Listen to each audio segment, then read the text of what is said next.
Inflation is here. Just yesterday, we just got word that CPI came at an all-time high, a number that we haven't seen in the past 30 years of 6.2%.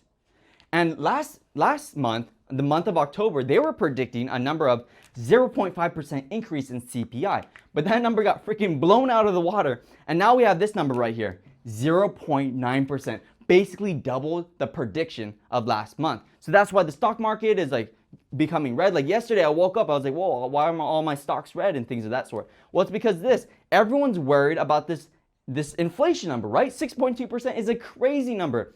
Usually what the Fed is aiming for is 2%. That's the goal that they aim for, right? 2% inflation.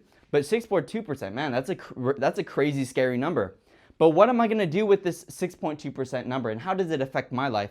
And also, what is CPI?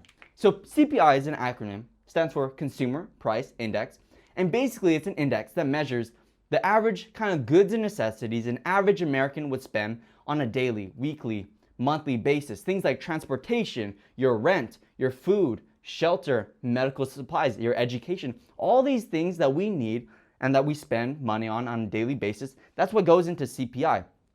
So basically, everything has gone up by 6.2% in price. So what am I going to do with that number? Number one, don't hold cash. Of course, all of our situations are different. Number one, I like to establish my position right now. I live with my parents. I don't have to pay rent.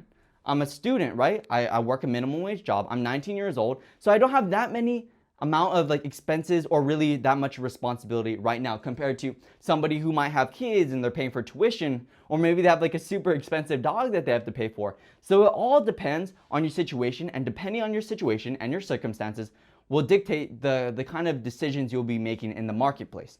And so because I'm in this situation and I don't have that much expenses, I have the privilege to invest money into stocks and crypto and things of that sort. So I'll be investing in appreciating assets that go up, things like stocks, maybe a little Apple, maybe a little Amazon, maybe some Bitcoin, who knows? Maybe some Shiba Inu, who knows? That's probably not, that's not a good coin. Okay, just forget what I just said. Okay, but I'm gonna be investing in investable assets that go up, not holding the dollar that depreciates by 6.2%, which is basically what just happened this year, okay? And the crazy thing, this year is not even done. We still have 2 more months in this year. So we'll see what happens to this number. Hopefully it slows down. Hopefully it reduces. Hopefully it's transitory, what Jerome Powell, the Federal Reserve President, is always saying, that it's temporary, it'll go back down, but we'll see what happens. I'm not gonna make any predictions. Number 2, I work at McDonald's. I work a minimum wage job, making $10.10 an hour. And so, or I don't make $10.10 an hour. I don't know. Let's just say it's $10, right? Minimum wage.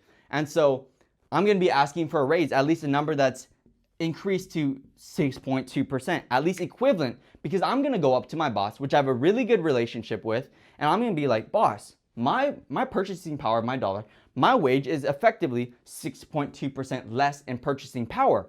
So can I get at least 6.2% raise or even higher? And hopefully he says yes, so we'll see what happens. But most likely where people go wrong is they ask for the money now, right? They're like, give me the raise today or I quit. And like, I'm leaving, right? And maybe that's right for you, but most likely we also got to talk about how inflation is affecting these businesses, especially small businesses that were affected by the pandemic. And so maybe they might not have the money now, but maybe they might have the money later. So it's important to have this conversation with your boss. Hey boss, what are the things I got to do to get a raise?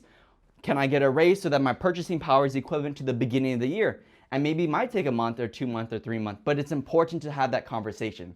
So these are the kind of like economic moves I'll be making in the marketplace and for the next couple of months here. And that's what I'm going to do to combat this 6.2% inflation. So I'm David Pendleton II, by the way, and thank you for watching Everything Economics. I hope you learned something, and I hope you have a great day. Peace.